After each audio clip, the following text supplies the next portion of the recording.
still alive, George, and I think he's gone. What a great way to start the show, where host has disappeared. So, he either got a call or got a notification about the FA Cup draw happening.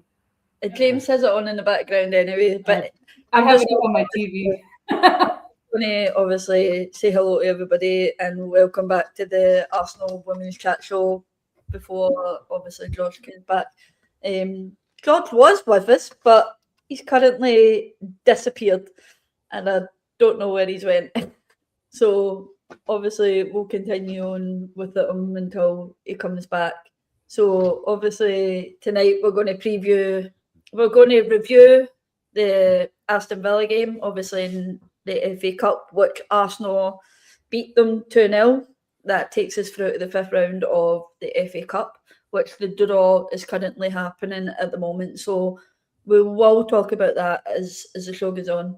And then we'll obviously go into yesterday's performance at Aston Villa with Arsenal versus Aston Villa. So before I get into obviously waiting on George coming back, I'll introduce the guests, which we've got Catherine back on with us. Catherine, how are you doing? Staying warm. That's about it. Staying warm. I've got, I think about a foot of snow in the last 24 hours. Yeah. I was going to say you're snowed in, aren't you? But yeah. Yeah. Holiday today, snowed in. Hopefully, I don't have to go into the office tomorrow. Yeah, hopefully. I mean, if it was in the UK, it would have been definitely at a standstill. We wouldn't have been able to get anything at the shops. It would have been like COVID all over again. So yeah. National Weather Service had put out a thing saying, don't go out unless you need to. And as of an hour ago, there was 100+ car pileup on the highway. Well, at least you're home. Know how to drive.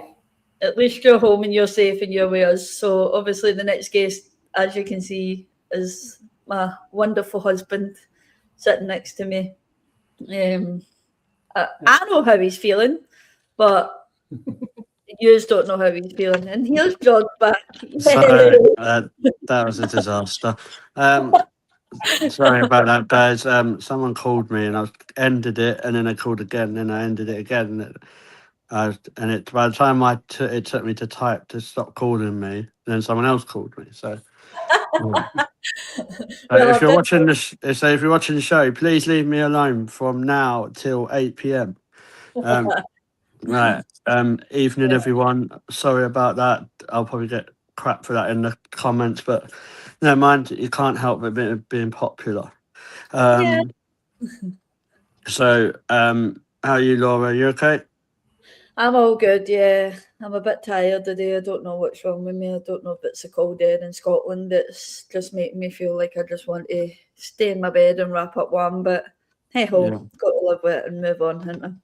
It's cool. You've got the pre-bridge virus. That's what it is. You'd realise you've got to go to the bridge in a matter of days. Yeah, I mean, I have got the COVID mask back out for that because I know it's got a really bad stench and I don't like the stench that's at Stamford Bridge. So, so I pulled that out for that. It smells of desperation, especially when it comes to the Champions League. Yeah, desperate for that one silverware that they haven't got. Yeah, cool. In our trophy cabinets, we could maybe lend them one. Yeah, exactly. Put Basil in one. James, how you doing, mate? Good to have you back on. I'm doing well, mate. I'm not called as much as I right enough. And for anybody watching this, I was alive at approximately 7:10, just in case anybody finds my body later on, because she called me a wonderful husband. So, what happened? I must be heading slowly towards my coffin. Yeah. But no, I'm doing good, mate. Just watching this to let us know who gets the 5th round and looking forward to tonight. Cool. Yeah, I'd get that in writing as well, James, about the wonderful husband thing. Like, it's on a live recording, it's fine. Yeah, okay, that's fine. I'd definitely keep that. So like every time you can use it for so much, James. Right. Remember when you said I was a wonderful husband? Hold on, let me get that cool. timestamp pulled up. Cool. And Catherine, how are you? Doing good and staying warm. Cool. And seeing what a proper FA Cup draw looks like. Yeah. Let's wait and see who we get first before we say. I mean, this seems a little bit more professional than. Yeah, I'm a bit. So I mean, I'll take it. I'll take professionalism.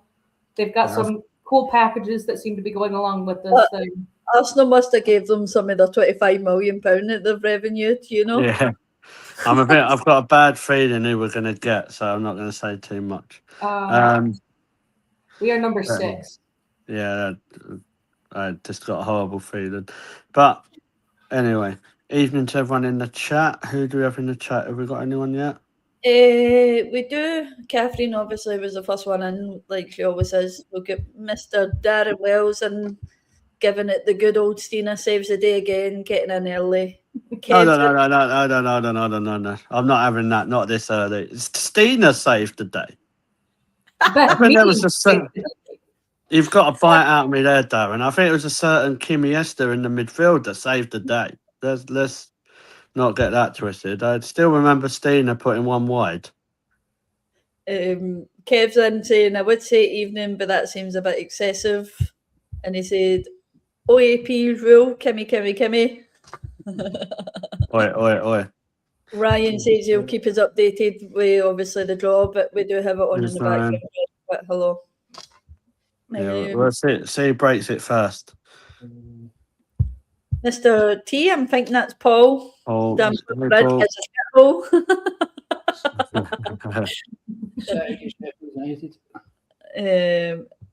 City have got Sheffield United, so we don't have City. Yeah, that's still not who I think we're getting, but yeah. Well, that's good. Up for me for about the Stina. Liverpool and Everton. Merseyside derby, Liverpool get Everton. Two small teams. This one. Oh, Chelsea's up here. Sorry. Right, we'll go straight into the draw because while it's happening live, we might as well. It's not. Chelsea versus Manchester United. Right, I can breathe now because I thought we were getting Chelsea. Right, cool. That's what I like to see. Chelsea, Man United. Oxford United at home to Arsenal.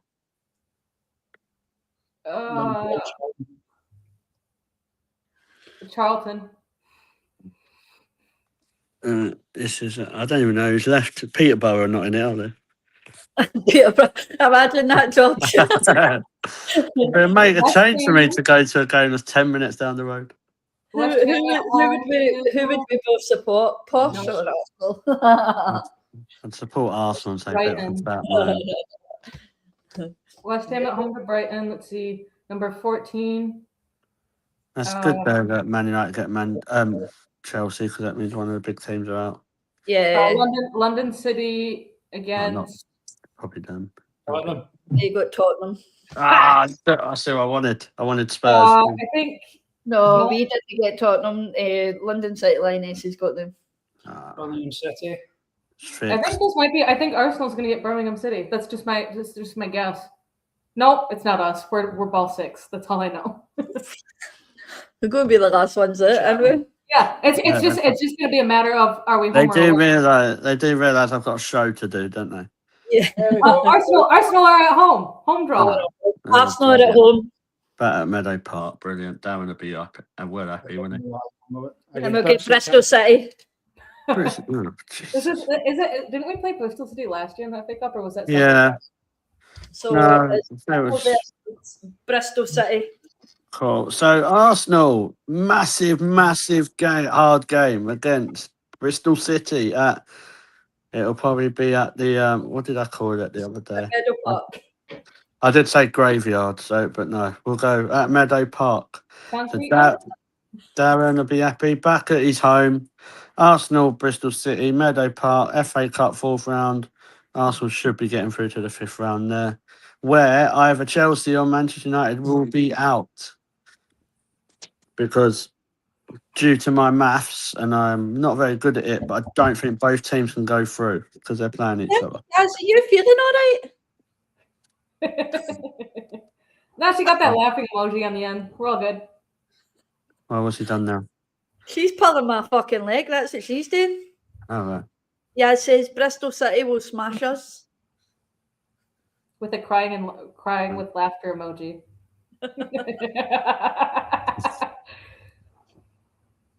I know having a baby does things to you, but all right, come on, Yaz, don't spoil yourself, otherwise we'll have to send you to other people in the direction of them. All right. Anyway, let's get on with the show. If you can call it a show, podcast, whatever. It's all gone mental. Right, so news from the show. Obviously, Arsenal have got Bristol City in the FA Cup. We'll quickly go round. James, you happy with that? Yeah, I mean, we've avoided the tricky ties. I did think we were going to get one of the harder ones, but I thought we were getting Chelsea. Just had a fortunately, horrible feeling. I would say we should be comfortably into the last 8, but then again, it's Arsenal, isn't it? Yeah. Yeah. And Laura, we should, famous last words, you can clip this on TikTok, we should be beating Bristol City, shouldn't we? Yeah, we should. But as Jim says, it's Arsenal. But I honestly don't see us struggling in that one. I don't. So it should be a comfortable tie and then through to the next round for us. So it is. Cool. Just to answer, Jessie Gale will be cup tied because she can't play for us because that's because she's on loan as well. So it wouldn't matter if she was cup tied, but she can't because she's on loan. Chris, hope you're doing well, mate. 2 minutes this weekend for Bristol City anyway. Yeah. So no Jessie Gale, unfortunately, for them, not for us. Catherine, obviously, the Arsenal Bristol City is kind of ideal for us. But obviously, the other highlight tie is obviously Chelsea against Man United. I wouldn't like to call that one at the minute. I know Chelsea are probably quite a bit better, but United, they're not the easiest to play, are they? No. And we showed that twice in the WSL that United are not easy to beat. Yeah. Especially if they go down to 10. Because they'll just sit in a low block and they will then just control the midfield. That's something that I had noticed during the United game, last weekend, 2 weekends ago? I don't know at this point. That United are going to be tough to beat no matter what competition you are playing them in. So Chelsea, good luck to you. I don't think that Chelsea will make it out. That's my early prediction. I like that. I fancy a day out at Wembley, so not had one for a little while. So we'll go into the Villa game. Obviously, what we're all here for. That's to be fair, might be a start. Obviously, Laura, going into the game, I want to get your views on the lineup because I saw the lineup and I was like, Rene. Obviously, Kim was playing with Mario in where Mario's playing like that 8 position. What is the stubbornness with keep playing Mariona there? It's a bit Jonas-esque, isn't it? Yeah, I think she's just stuck in her way at the moment with that whole situation. I still think she's maybe still trying to figure that out, and she can't figure that out when she's not happy with the players that she's got. There's clearly no trust there in Vicky Pavlova whatsoever, because I think that should have been a game that Vicky could have maybe started yesterday and maybe gave Kim a rest and brought her on at 60 minutes, but unfortunately that didn't happen. And then, of course, Alessia Russo playing as well. Like that that was also one thing. And Tim Stillman spoke about it on Twitter the day and said that we are absolutely running Alessia Russo into the ground. And maybe this is why she's not performing up to the standards that most of the people on X want her to perform to. Because let's face it, there's a right Royal Rumble on X at the moment with people just opening their mouth and letting their belly rumble about how they feel about players at Arsenal. But sorry about that. You were hungry. It's hungry. It's not me for once, guys. It's not me. You were hungry. It's fine. But yes. There's a way that you could talk about players at Arsenal, and there's a way you could avoid it. But we'll get into that anyway. We'll talk about the start. Yeah, I was saying to Dorian, and even Dorian in the chat. I was saying to Dorian yesterday, like at half time. I just don't get it. Like, if you're not even giving Pullover a chance to even put some games together, I don't know. I know Tim has said that some of the players have been contacted who's going to get a new deal and who hasn't. I think there's a couple of players, the obvious ones, that probably look like they're not going to be offered one.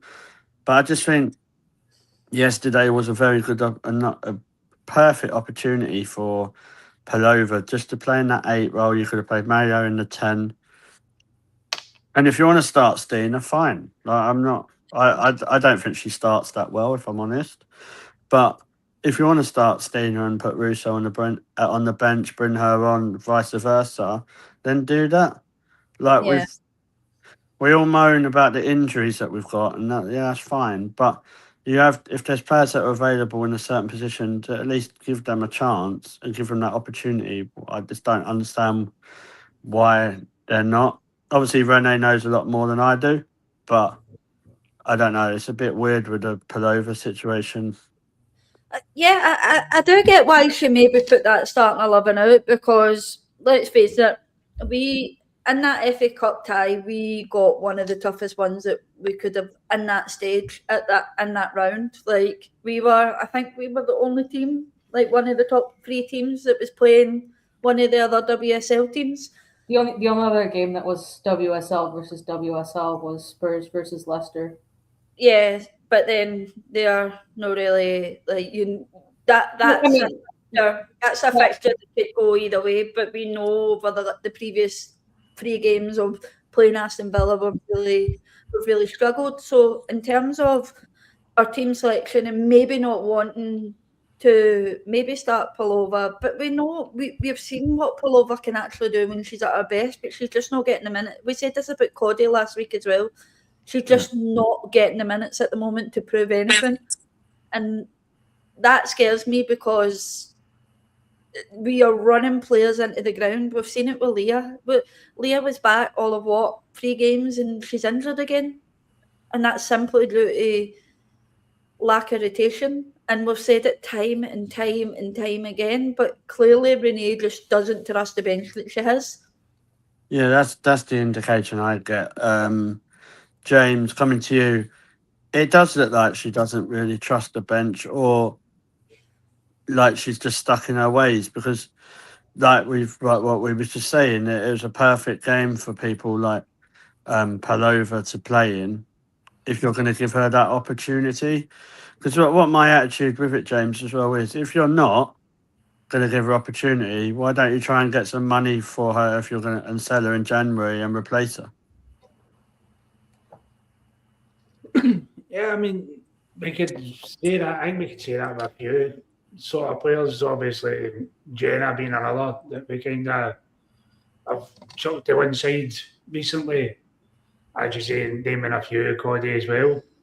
What are maybe slotting in there, kind of not getting much in terms of game time. But I think, look, being honest, and I'm not going to 100% stick up for her.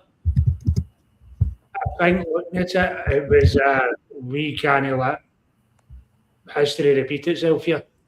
Yeah. We can't go out, take this for granted, and end up fluffing it, to put a politer sense on it. So I think she has been out with the best of what we've got, an attacking team. And don't get me wrong, when I seen the lineup, I'll be honest, I was apart from the defence, which obviously nothing we can do there, it's make do with what we've got.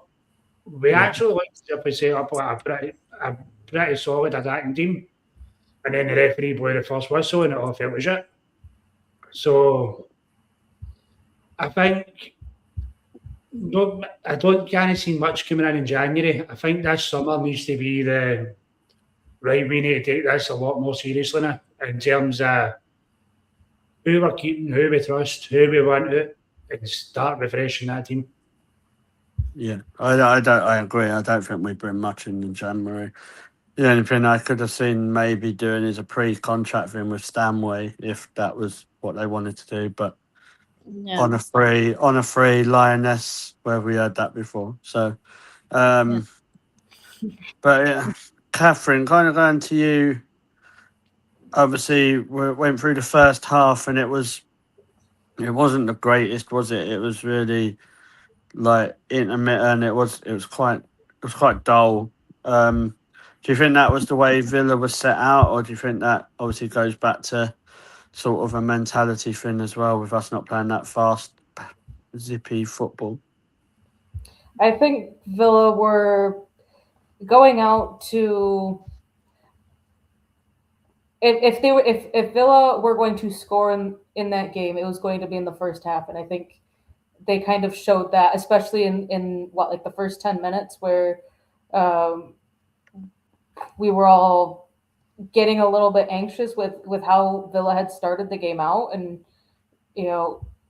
early chances, or at least one early chance that kind of maybe Arsenal needed to get control of the game back fairly quickly. I think that's the way that Villa wanted to start the game, is put the pressure on Arsenal. If they concede, then we drop back and we defend and kind of do what United did 4 days ago, 4 days prior, a week prior.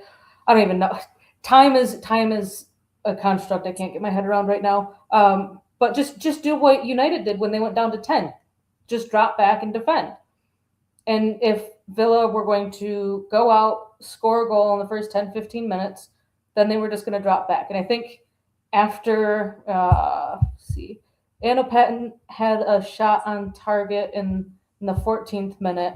Not saying that they stopped attacking afterwards, but I think they just slowed up a little bit after that. And they were like, all right, so we tried.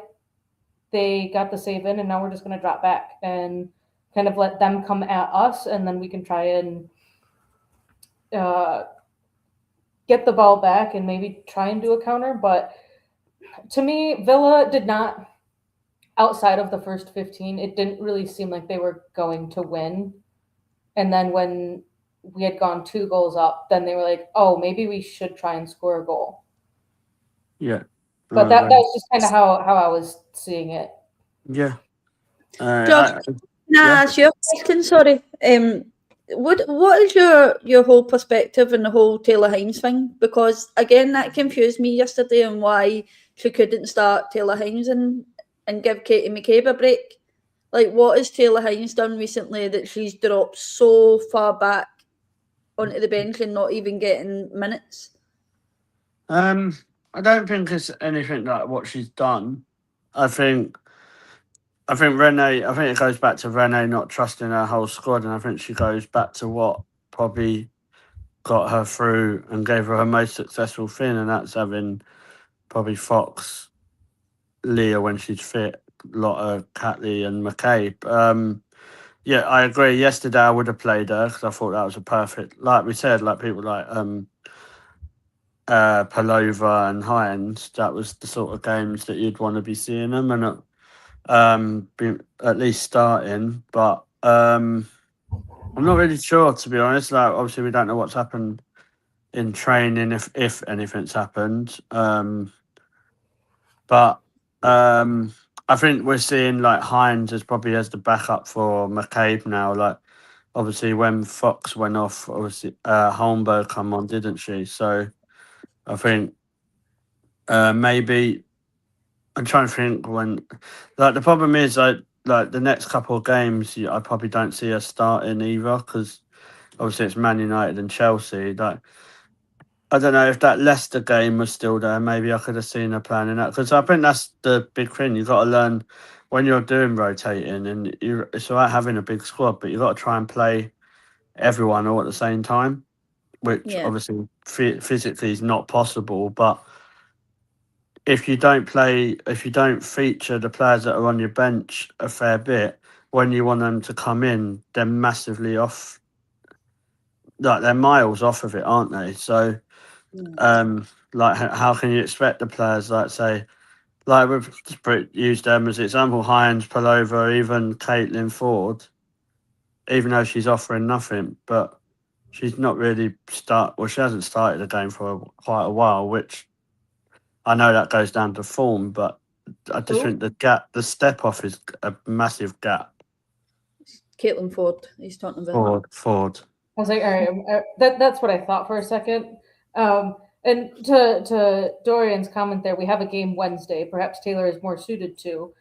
Yeah, I would say, game management, because we do have like 6 games in 2 weeks or something, 5 games in 2 weeks. That was going to be my next question at Chelsea.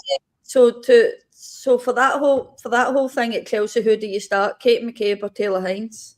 I would personally start Taylor Hines at Chelsea simply because Ellie Carpenter, if she's starting, we know Taylor Hines has the pace to outpace her and catch up with her if she gets on a break and track back.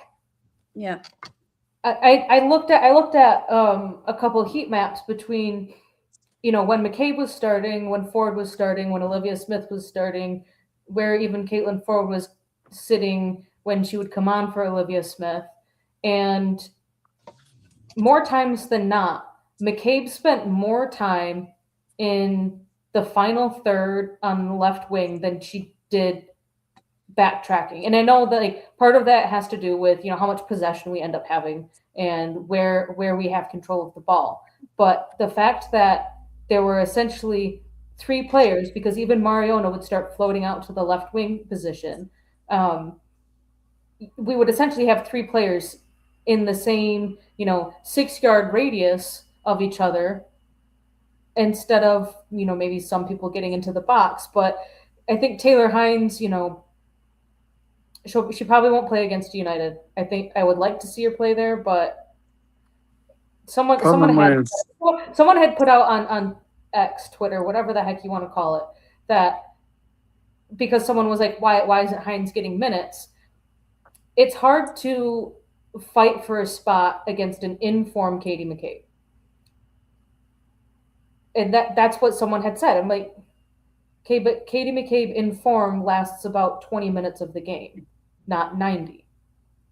If you watch the full 90, Katie McCabe might be a little bit too harsh and critical here, but Katie McCabe full 90 does not tend to work. Her being in form for 90 minutes, it's not the best, at least in my opinion. I think Taylor Hines can bring more to the plate for a longer period of time than Katie McCabe, even if she is in form. Yeah. Because it's more or less, as soon as Ford comes on, it's that left-hand side, it's game over. I think we can all agree, like with Hines, defensively, she's a lot better than Katie McCabe. Yeah. And I think that's where it's a bit like what Dorian said, like all depending on who you're playing. Like to be honest, I would have started Hines. Like I'm not saying yesterday, I'm not saying that.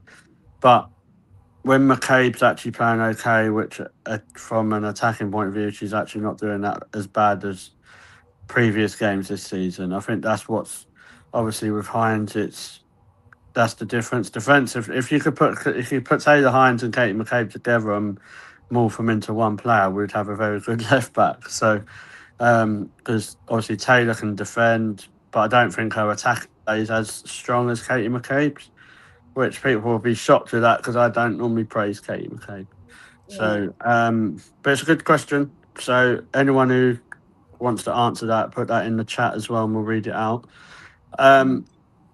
Obviously, I'll go to you, Laura, about the first goal.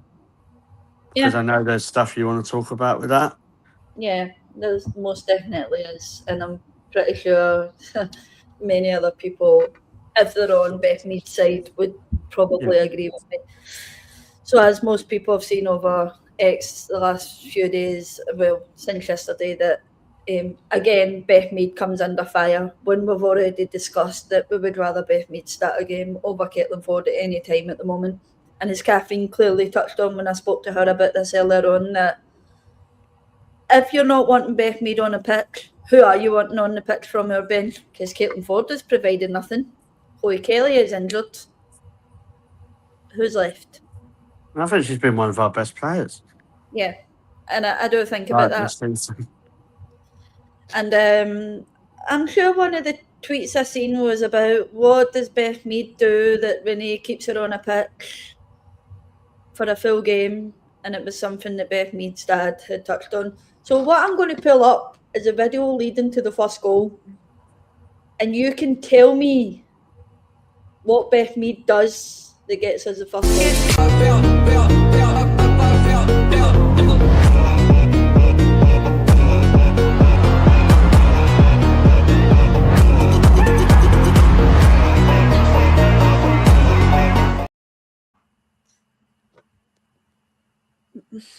Bearing in mind, Beth Mead, before we got that goal, also cleared a ball off the line to stop Villa from going 1-0 up.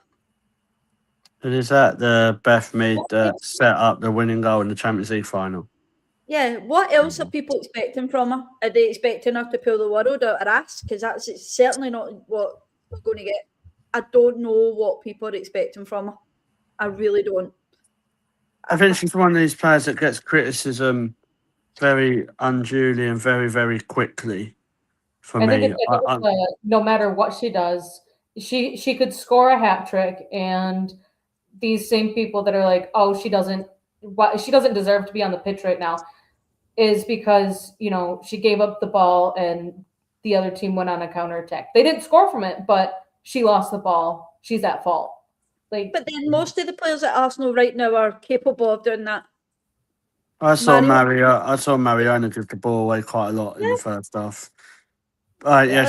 She got the ball back sometimes, but yeah, you still, whatever way you look at it, still gave the ball away. So I just think, like I've said a number of times, if you criticise one player, then you've got to have the bottle to criticise your fan favourites as well. I think some of the abuse that Beth Mead faces is disgusting, personally. Mm-hmm. I don't think Caitlin Ford's all that, if I'm honest, this season. But you won't have me abusing her and being derogatory about her. Yeah. But I just think, obviously, Beth. I think this season that Beth Mead is probably up there with being our player of the season so far. I don't think there's many players better than her on a consistent level. If I asked you to name me 3 other players who you think played better than Beth, it's not easy. Kim Little. I was going to say played better or at the same level. I would say Kim Little and Emily Fox. See, I don't think Fox has been that great, personally. I think attacking wise, I thought we saw a massive difference with Holmenberg coming on against Fox. Yeah. I still think she's brilliant, Emily Fox. Don't get me wrong, but I don't think she's been Fox pre-Christmas break. I think she's been playing nonstop. She doesn't get many breaks. So I'm gonna say it. I'm not all that surprised that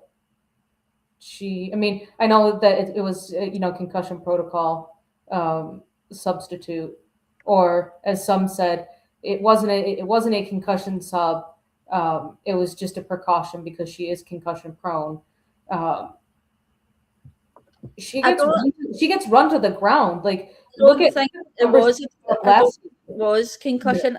Yeah. If you watch some videos away from the start, from when it kick off, she's holding her head a lot. And I said this to James. I think actually what had happened is she suffered a headache, and she's just played on and thinking, it'll go away, and it's obviously not. And that's when they've just decided just come off. It's clearly not. Now, don't get me wrong. I'm not saying Fox has been crap, but what Yeah. I'm saying is I don't think she's been as good that as everyone has said. Like, would I rather have Emily Fox playing for us? Yeah, obviously. But when it comes to Beth Mead, I think Beth Mead's been consistently better. Like, Yeah. I think she's probably up there with Kim Little, Laura. To be honest, if it wasn't for Kim and Beth, I don't think we would be third or wherever we are in the league and be in the Champions League still. And I don't think that gets spoke about much. Yeah, Fox is playing really, really well. You know what Fox does. Is Fox an attacking fullback for me? No, I don't think she is personally. Can you see her flipping into cover the right center back position? I hope not, but because I'd rather us not get any other injuries. But if she has to, I think she could do it. But it's a bit like the Hines and McCabe thing. Like, we see Smeela Holmberg go forward a lot more than what Fox does. Like, Fox has scored goals like the one against Tottenham, and you think, why can't you do that a bit more? Yeah. But and that's not before people think I'm saying Fox is rubbish, because I'm really not. But we're talking about comparing Beth Mead, the levels of players and how she's played. I think Beth Mead's been better than Mariona this season. I think she's been better than Russo. And Russo's my favourite player. So, do you know what I mean? I like what has been said. I don't understand the level of abuse from Beth Mead. I really don't. I just, it doesn't make sense to me. But yeah, she set up the goal for Stina. This is Darren's time to shine. After Stina did miss the opportunity of the game, like putting it wide. But we won't talk about that, will we, Darren? But yeah. But I would love to see it. Like, I don't know if Catherine, you could find this, the ratio of Stina's shots throughout her career, like her Arsenal career, of shots that she's missed against the ones that she's scored. I'll obviously just touch on recent while Catherine's trying to find that for you, but I'll obviously just touch on Reese's comment here. He's obviously asked, do you think Holmberg will enable Mead to play inside a bit more rather than staying wide? Which I do think worked really well yesterday. I thought Holmberg's crosses in are lethal. They are something that's going to come in handy for Arsenal. I don't know if anybody else agrees with that, but if only we had our forwards in the box for most of, obviously, Holmberg's shots yesterday into the box, I think we would have got more than 2-0. But for that comment, Reece, I do think it is, Darren has said, Mido and Samila has already had a good understanding, and that's obviously something that's clicked straight away between them two, because let's face it, we've not had Samila long, that she's just come in and obviously slotted into that team pretty well at the moment. So yeah, and we have said it many times, George, haven't we? That we prefer that Beth Mead cuts in and gets a ball into the box that way, rather than having to go all the way to the byline and cross a ball in. I just don't think she's that winger anymore, to be honest. Like, I think when she had her ACL, she obviously lost a little bit of her pace, which, not being rude, that's going to happen. But she's clever enough and technically on the pitch. I think she's a genius. Some of the passes that she does. So like Dorian will probably agree with this. Like, in the comments, we said it all along. Stina gets all the plaudits for Lisbon. Yep. But Beth Mead was the one who put that on a plate for Stina to do that. That pass doesn't. I don't think many other people make that pass or have that vision to do that. But which doesn't get spoke about. And I think fine, like, it's football, isn't it? Like, James, I'll come to you. Obviously, it is football that the person who scores the goal gets the plaudits. But Beth, in that situation, and even probably on Sunday, doesn't get those plaudits, probably what she deserves. Yeah, I mean, No, it's just, I think it's the same with sort of most sort of positions like that. As you say, she's put many a ball in the plate for strikers, even midfielders, to bang in the goals, as you say, get the applause and support for weeks on end. I think the other side of that as well is, and obviously we're saying players that have been up there. I think Bobby's in my shout. I've been one of the players that's on Bethany's level. Although she's not an attacker, in the sense of a defensive point of view, and being basically the last player to prevent a goal getting in. I never seen her in pre-season. The only thing I really knew was the story. The story's always she's a bomb scare, she's a horror show. Literally, it does. You roll the ball and it's going to hit the net. And when she came in, it's a completely different keeper. Mm-hmm. And I'm the same. Growing up, I played as a goalkeeper. And it's always the same. I always say, in years to come, even DVD was a goalkeeper that day. In years to come, people will go, oh, Arsenal won the Champions League. What happened? We'll be able to name Stina's goal, maybe a couple of bits here and there, bits of playing, whatever. I guarantee you, if you went somewhere and go, we either go, not just with Arsenal goalkeeper, with the Barcelona goalkeeper. What about them? I don't know. Because everybody remembers. They remember when it comes to goalkeeper, they remember the failure more than the success. And I think that's the same way Beth Mead's going just now. Yeah. They remember the failure more than the success. Yeah, no, I agree with that. Dorian, yeah, you said that before about having Beth Mead playing in the 10 role, knowing Renee at the minute, she probably play her at centre half or something. But it's a good question why we've not tried that, because she has that ball to create play and create goals. She takes on shots sometimes. Right? She hasn't scored. I don't know if has she scored this season? Beth, I'm not sure. No, she hasn't. It's been No, but the goal involvement, she's had a couple, hasn't she? Yeah, but I think it's up to 5 now. 5 goal involvements. Yeah, but it's a good. That's more. Chloe Kelly has more than Caitlin Ford, and she's not played most of the season. No, and like Darren said, like Stina's movement allows that. Yeah, I'm not discounting what Stina does, Darren, and what she did. What my issue is that everyone goes, Stina won us this, Stina won it, yeah, because she scored the goal. But Beth Mead is the one that put that pass through, or Beth Mead is the ones that puts these passes for Stina or Russo or whoever to score. There's not really any praise from there, and you see it online. A lot of people in the Arsenal fan base, so called, are criticising Beth. I just don't get it. I would love people that criticise Beth to come onto this show or put in the comments why you do it. Like, there might be something we're missing, but like we say, this platform is here for everyone's different opinions that we don't all agree on here. But give me a reason or a couple of reasons why you think Beth isn't good enough for that team at the moment. Do I think she should be starting as a first 11 if we had a complete rebuild and all that? Probably not, because you want to be looking at playing different ways of football and building your squad. But what an option to have in Beth Mead. Like, could you there's a lovely stat from our stat lady. Beth has 3 goals and 2 assists in the Champions League, 4 assists in the WSL, and 1 in the FA Cup. And the Subway Cup. I forgot that one. So I think she might be our all competition top goal involvement person. Yeah. But so George's ask was Stina stats.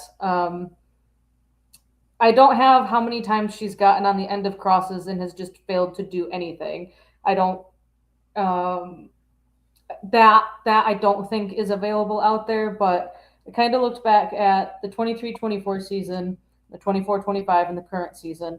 Stina has 5 goals this season so far in the WSL. Last year, she had 5. She's played a little bit less than half the minutes that she played the entirety of last season, and has as many shots on target this season as she did last season and the season before, at 15 shots on target. Yeah. And She's seemingly getting to be more clinical. The 23-24 season, she had 41 shots, 15 shots on target, 7 goals. This is just the WSL only. Last season, she had 34 shots, 15 on target, and 5 goals. That puts it at a 14% conversion rate, 1 goal every. I don't even want to do that math right now. And then so far this season, she's at 30 shots, 15 on target with 5 goals. So you get my point. Kind of extrapolate that out. You could say, if she plays, 5 more games, she should have at least 2 more goals. Yeah, but for centre forward, you would be at this point in the season, after playing 475 minutes and getting 30 shots off, with half of them being on target, you would expect maybe 8 or 9 goals at this point, not 5. But then again, if we're calling it Stina's pure stats, then we've got to call out Russo's pure stats this season. No, exactly, because they'll be even worse. Running. So it's you've got to weigh that up and look at those two centre forwards and say to yourself, are they really that clinical? No, they're not. And we'll admit that. And it's been a frustrating season so far for Arsenal. But don't call out a player whose stats are hitting the ground running at the moment currently better than any other. I bet you best stats are maybe a little bit better than Olivia Smith's at the moment, because there's games where Olivia Smith shows up and there's games where she didn't. Like yesterday, I don't even think Olivia Smith impacted that game whatsoever, but I'm not then going to go on X and call that out and be like, oh, well, Olivia Smith, we paid £1 million for her. She's a waste of money. Like, no, that just doesn't work. You see, before you open your mouth on X or any other social media platform, maybe look into some of these stats and how they're playing in the season, and maybe watch back videos and actually say, well, hold on a minute here. That person did this to impact that game. Actually, that person did that to actually start off a run for the first goal. Or it's just frustrating. Okay, so Beth Mead has only played 22 more minutes in the WSL than Olivia Smith. Olivia Smith has 3 goals, 18 shots, 7 on target, 1 assist. Beth Mead has 9 shots, 4 on target, 0 goals, 4 assists. She's created 15 chances, and she's had 5 successful crosses. Olivia Smith is actually at the same of 15 and 5 for chances created and successful crosses. But I look at that, and Beth Mead, she could be getting more shots off, but I also think she's trying to get more chances created as well, even though, to get the ball to our strikers, who then should be putting the ball on the back of the net. Yeah. If you are going to be criticizing a player, you could almost say that so far, Olivia Smith has not been performing to the standards of a £1 million player. Yeah. But she's only young. You shouldn't have to rely on her. I think this is the issue I have. Olivia Smith cost you £1 million. Maybe that's £500,000 more than you want to. But if you want the best young players, you have to sometimes pay over the odds. But if Chloe Kelly's fit and firing, you're able to put Olivia Smith in and out of the team, rotate her. You shouldn't have to be relying on. Let's be honest, we've got 2 wingers. There's no point twisting that. Caitlin Ford, when she comes on, offers absolutely nothing. And anyway, she's leaving to go to the tournament soon, whatever, and then she leaves on a free in the summer, which I think she does. But then you've got an injured Chloe Kelly. So, and I think any criticism of Olivia Smith is very harsh, if I'm honest. I think she's had her moments in games where, let's be honest, probably not many people do that. But I think it's a bit like if you sign a player in other games, for 100 million, the price tag's over their head. So I think it's a bit harsh, personally. I know we call people out for what their performances are, but try being not- someone I'm not like saying Olivia everyone Smith and gets getting that getting the crap kicked out of you every single game, because that's what happens. Not just at Arsenal, like at Liverpool, it happened. So Yeah, she still has that nasty scar from getting fouled. I don't even remember who the opponent was, but I mean, if you go back to last season and watch Liverpool versus Arsenal, like the way that she played when she was facing Katie McCabe just kind of showed how mature she was to not like actually step up to like McCabe trying to poke her and foul her and foul her. Like the very cool head that she has is insane when you think about how many times she actually does get dragged to the floor. She gets fouled. She has a really bad tackle against her. Like, and she doesn't. it reminds me of Saka, like Yeah. years ago when Saka first come onto the scene. He was Kev has said it amazingly for me. I'm trying to limit my swearing. Kev, so I'm doing well. So, but she gets the crap kicked out of her every week, and that's why I think. But and hey, Josh, hope you're all right, mate, as well. And it's good to see some new people in the chat actually writing some decent stuff as well. So I appreciate that. I'm going to go on to the second goal. Obviously, James, come to you. It's 10 more years again, isn't it? It's got to be Kim Little. Like, mate, how much we rely on her is scary. But as long as they can find, like, I don't know, like an injection in her knee or something that lets her play for another 100 years, we should be all right, shouldn't we? I think don't get me wrong, the time they kept me like, oh, listen, we all know she's coming to the day's coming where she's going to be where it is the boots are getting hung up. It's for me, it's the same sort of. It's that stance in midfield, the same as with the defence, and the same with the goalkeeping problem. Yeah. Or we don't trust that certain player. No. We only trust this one. And don't get me wrong, listen, Kimmy Little again, for the age that she is, took it in her stride, done well, grabs herself the goal. Everything's all looking good. But come on, the woman's heading towards the end. See, by now, she should have somebody is ready to take that position, and she's got under her wing. We've seen it. You go back, cast the mind back years ago, Leah Williamson, when she first started. Yeah. And you see how proud that the defence is coming off, going, you're coming on, you're taking my place. I told you would get my space. Kimmy Little should be doing that with somebody else by now. And we still don't have that person. We've been saying it for years. I'll be honest, I think Kimmy Little's got about another year and a half left now. And that's scary to think, because as you say, especially yesterday, we rely so heavily on her when it comes to the midfield to keep that gelled and concentrated on what they're doing.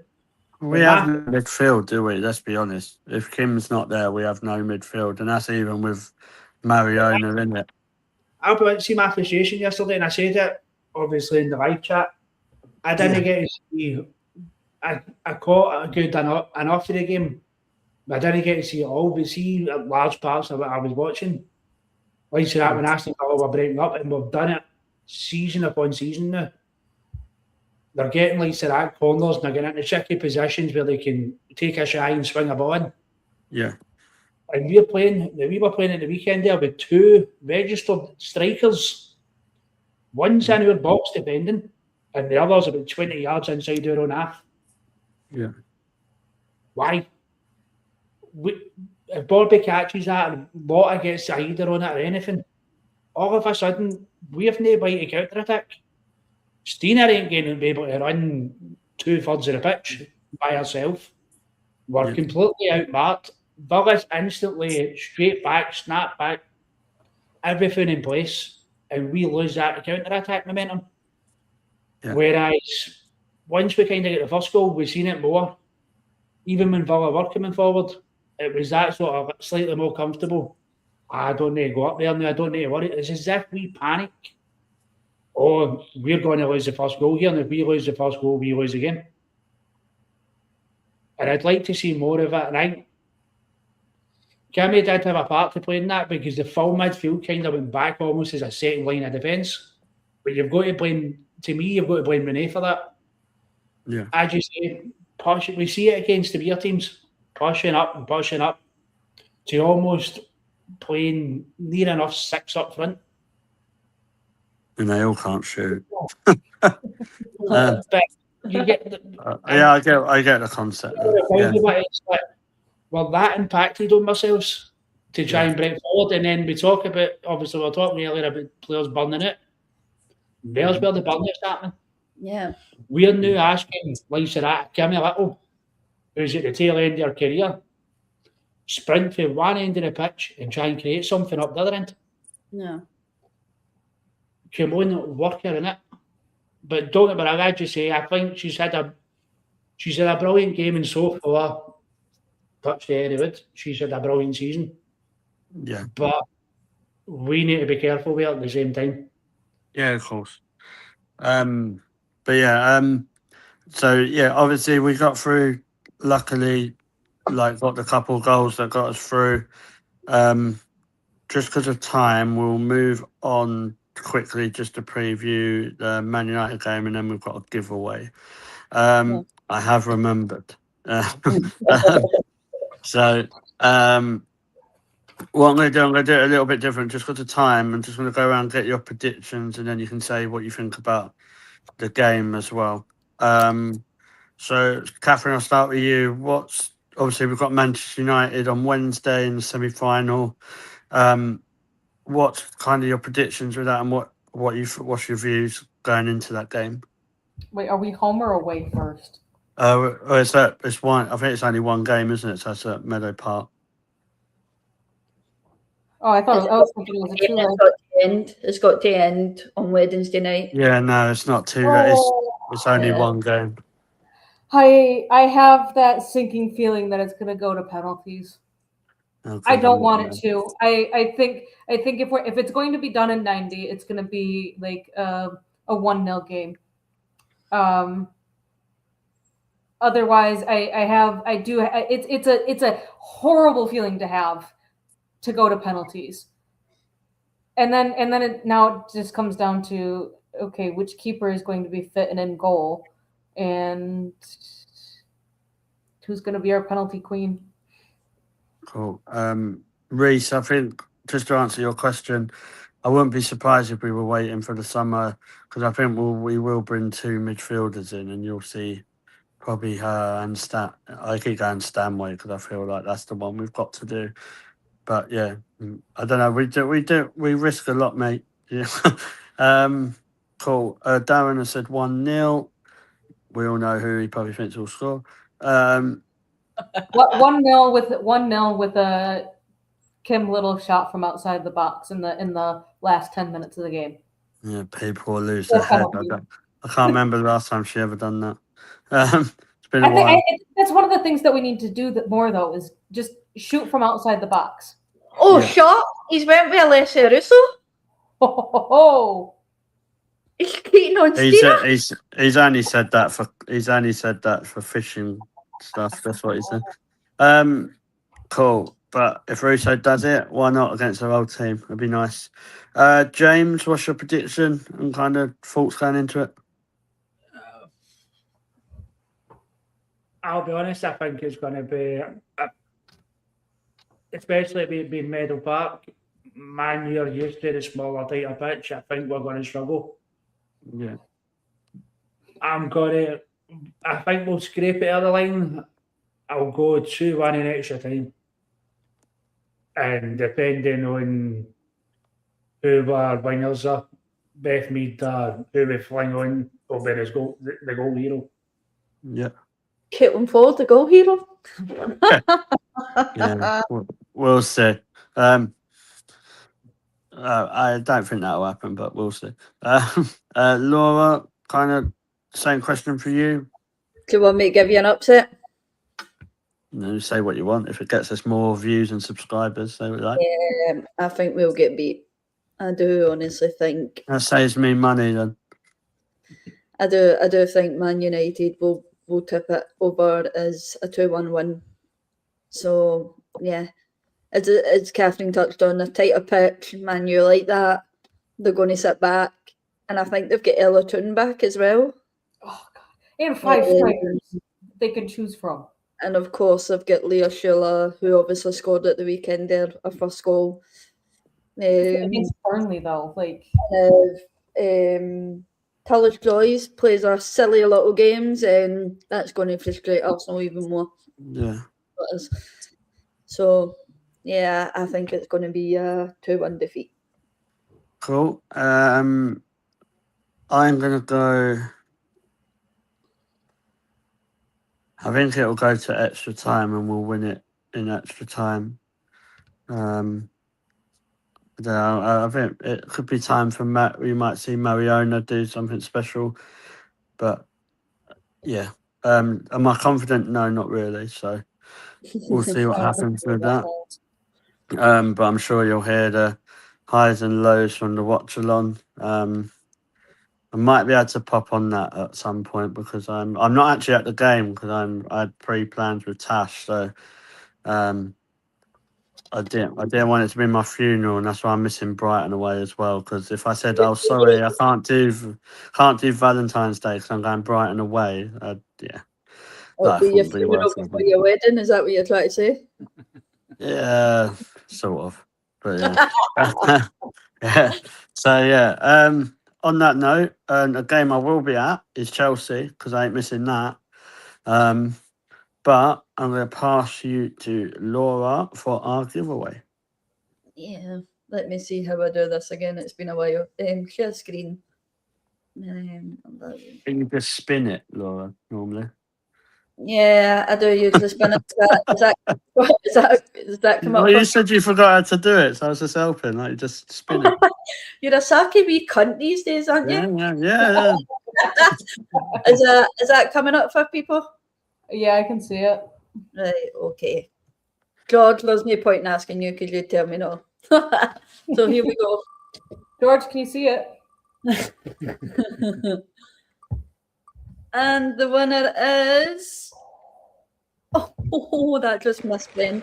It's Footy Corner TV. So it is.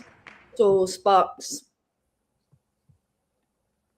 Sorry, what was it? So my phone went weird. So it's Sparks that's won that one. Okay, so cool. You can get in contact with Sparks and let them know. And what was the giveaway prize? It's 2 tickets to obviously the Chelsea game at Stamford Bridge at the weekend. So yeah, that's what the giveaway prize was. Nice one. So well done, Sparksy. Yeah, we'll get in touch with you with that. And yeah, cool. We will end it there. So there'll be a watch along on Wednesday for the Arsenal Man United game. Like we always say, thank you for everyone's comments and interaction. It's been really good tonight on the show in the chat. So it's been some new names. So that's really good. Thank you. All it takes, in the words of Kellogg's boy Austin, takes 2 seconds just to hit that subscribe button. We're only a few away from 300 subscribers, so it's gone up quite a bit recently. Yeah. And we've done it, and this is our 100th and first show on the channel, so we're getting some shows now, and I'm still on it. I've not been arrested, so everything's good. Cool. But I just want to say thank you to Catherine. Thank you for coming on again. Yeah, been a lot of fun. Hopefully I can do a few more of these shows, whether they're previews for the weekend or debriefs on the day after. Yeah, always welcome. And James, great to have you back on. Always a pleasure, mate. Happy to be here. I'll just get one wee small thing before we do go. Catherine, did you ever catch that moose that was going about your house?